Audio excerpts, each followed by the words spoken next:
उत्तर प्रदेश के फर्रुखाबाद जनपद में बढ़पुर स्थित एक गेस्ट हाउस में पहुंचे कांग्रेस के वरिष्ठ नेता पूर्व विदेशी मंत्री सलमान खुर्शीद ने कहा कि आम जनता को भूल जाओ, अब तो मोदी जी कह रहे हैं कि कांग्रेस आ रही है। उन्होंने कहा है कि हम सत्ता में आए तो सबसे पहले विदेश नीति पर काम किया जाएगा। भारत की छवि जो विदेश में बनी है उससे सबसे पहले सुधार किया जाए। करेगी कांग्रेस पार्टी आए तो ये करेगी, और बेबुनियाद बातें, ना सिर ना पैर वाली बातें वो अपने भाषणों में कह रहे हैं। मुझे उम्मीद है कि बहुत समझदार है हमारा मतदाता, भारतवर्ष का मतदाता, और उसको इस बात की बड़ी चिंता होगी कि भारत का भविष्य, हमारे बच्चों का भविष्य कैसा होगा, और इसको सामने रखकर वो सही फैसला करेगा।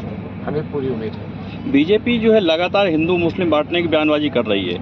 मोदी कांग्रेस पर आरोप लगा रही है कि अगर सरकार आती है तो मंगलसूत्र तक लेकर मुस्लिमों को बांट देंगे। मंगलसूत्र को लेकर मेरा दावा है, एक दफ़ा हमको पुकारें और हमसे कहें कि मंगलसूत्र के लिए और उसकी शोभा और उसके सम्मान के लिए क्या कुछ करने को तैयार हो, तो भारत का हिंदू मुसलमान एकजुट होकर उन्हें बता देगा कि हम कितने बड़े बलिदान देने के लिए तैयार हैं। सबसे बड़ा सम्मान एक माँ और बहन का होता है भारतीय समाज में, और उसका सिंबल, उसका प्रतीक अगर कुछ है तो वो मंगलसूत्र है। मंगलसूत्र पर ऐसी भाषा का भी प्रयोग करना हम समझते हैं कि बड़ा दुख का विषय है, लेकिन हमारा समर्पण अगर वो देखना चाहते हैं तो एक दफ़ा हमसे कहें कि कुछ करके दिखाओ।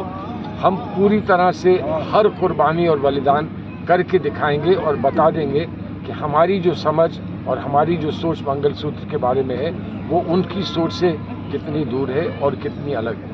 लगातार धर्म और समाज को बांटने की बयानबाजी हो रही है, लेकिन चुनाव आयोग कोई कार्रवाई नहीं कर रहा है। चुनाव आयोग करे ना करे उसका दायित्व है, वो अपना दायित्व समझता है, लेकिन मैं मानता हूँ कि भारत का मतदाता, भारत का नागरिक बहुत समझदार है, और उन्होंने बहुत कुछ झेल लिया, बहुत कुछ देख लिया, और उनको अब समझ आ गया होगा कि इस ध्रुवीकरण से कोई फ़ायदा किसी का नहीं होता है। ध्रुवीकरण नहीं होगा, गंगा जमनी तहजीब में बंटवारा नहीं होगा, ऐसा हमारा विश्वास है, और इस विश्वास के साथ हम इस चुनाव में उतरे हैं।